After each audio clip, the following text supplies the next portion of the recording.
So I have a quick tip for you guys today.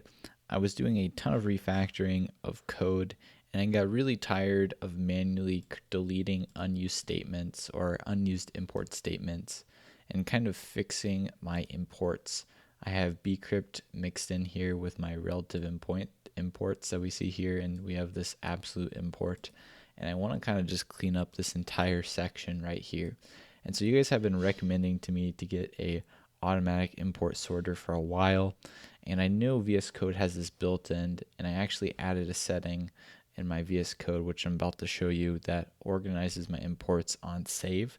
So now when I save my code, you'll notice I got rid of the unused ones, and it goes ahead and cleans up the imports. So now we have the absolute imports at the top and the relative imports on the bottom.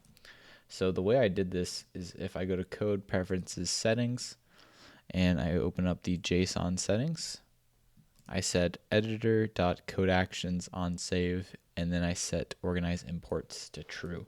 So now when I'm coding, I won't have to worry about those things. The other thing is I set it to on save. If you want to, you can manually call this. So maybe if I undo, there we go, it's ugly. If we do Command Shift P, it brings up the command window, and we can say organize imports like that. Anyway, so I'm going to be having that setting in my VS Code now. So when you see me coding, I will be automatically cleaning up these imports as I go. So just a quick tip for you guys today, recommend adding that in. It has saved me a ton of time today.